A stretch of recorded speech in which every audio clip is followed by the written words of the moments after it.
Bakit may sapatos ang mga kabayo? Welcome back to my channel.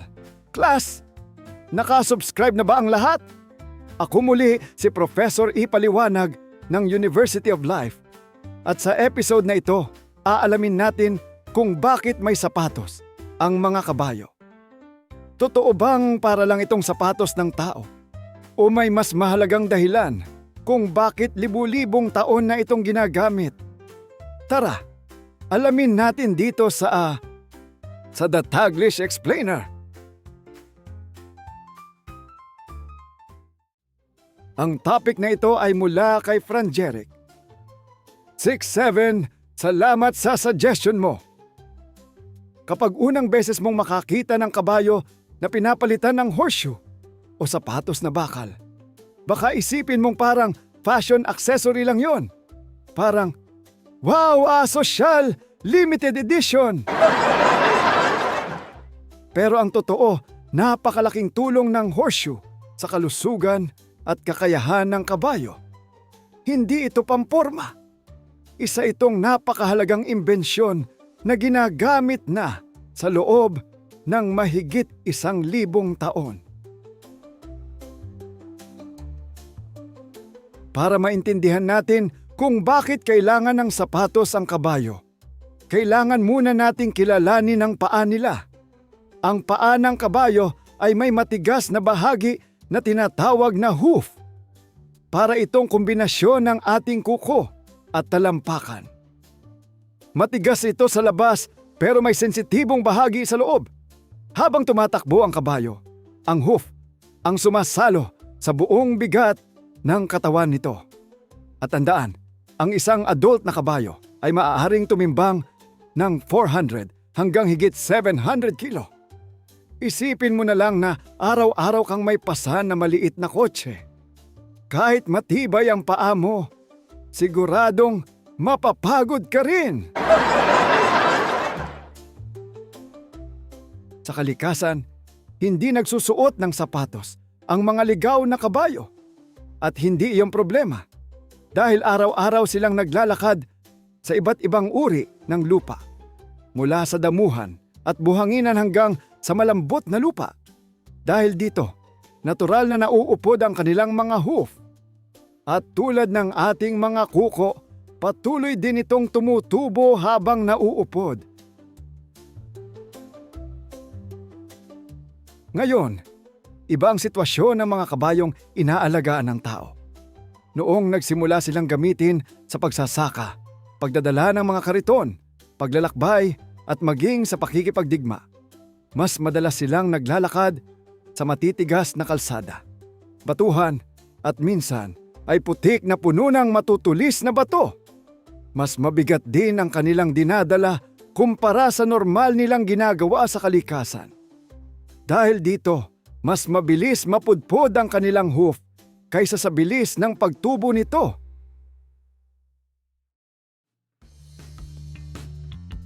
Parang gulong lang ng sasakyan. Kapag ginagamit mo araw-araw sa malalayong biyahe, unti-unti itong numinipis. Kapag hinayaan mo lang, darating ang araw na delikado na itong gamitin. Ganoon din ang hoof ng kabayo. Kapag sobra itong napudpod, maaaring sumakit ang paglalakad, magkaroon ng bitak, o kaya ay magkaroon ng impeksyon. At kapag nasaktan ang paa ng kabayo, malaking problema iyon dahil halos buong araw siyang nakatayo. Dito na pumasok ang ideya ng horseshoe. Noong sinaunang panahon, iba't ibang paraan ang sinubukan ng mga tao para protektahan ang paa ng kabayo.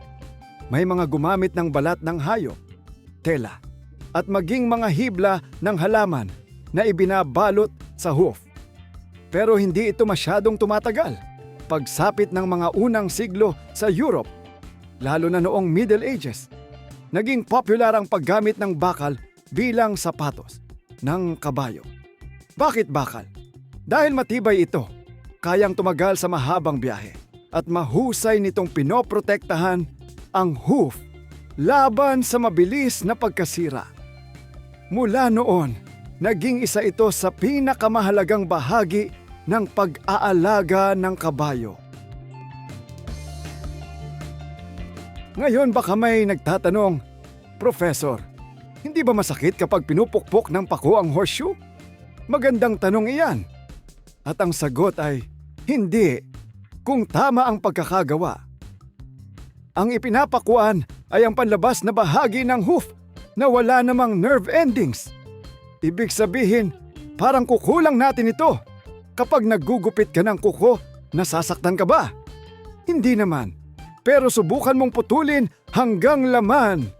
Aba, ibang usapan na yon. Kaya napakahalaga ng trabaho ng isang farrier ang espesyalistang nagpuputol, nag-aayos at naglalagay ng horseshoe. Kailangan eksakto ang sukat at tamang lugar ng bawat pako. May isa pang maling akala ang marami. Iniisip nila na lahat ng kabayo ay kailangang may horseshoe. Ang totoo, hindi palagi. Maraming kabayo ngayon ang hindi na nilalagyan ng sapatos. Lalo na kung nasa malalawak na pastulan lamang sila at hindi naman nagtatrabaho sa matitigas na kalsada. Tinatawag itong barefoot horses. Basta maayos ang pag-aalaga, regular ang pag-trim ng hoof, at angkop ang kapaligiran, maaari silang mamuhay ng walang horseshoe. May magandang aral din tayong makukuha rito. Minsan, ang mga bagay na hindi natin napapansin ang siyang pinakamahalaga. Walang gaanong pumupuri sa horseshoe. Mas napapansin natin ang lakas at bilis ng kabayo. Pero kung wala ang tamang proteksyon sa paa nito, hindi rin ito magagawa ang mga kahanga-hanga nitong gawain. Ganoon din sa buhay. Ang maliliit na bagay tulad ng tamang pahinga, wastong pagkain, at pag-aalaga sa ating kalusugan ang nagsisilbing horseshoe ng ating katawan. Hindi sila laging napapansin, pero sila ang dahilan kung bakit kaya nating magpatuloy.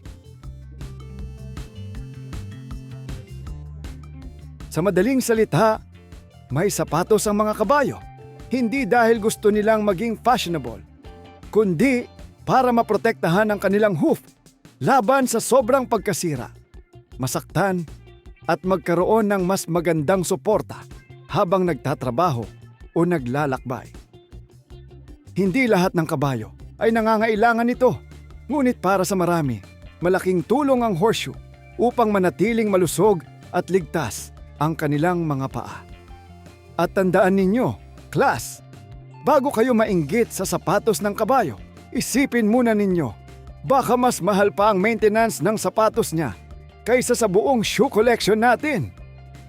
Hanggang sa susunod nating klase, ito si Professor Ipaliwanag ng University of Life na nagsasabing ang tunay na talino ay nagsisimula sa simpleng tanong na bakit kaya? Hanggang sa muli!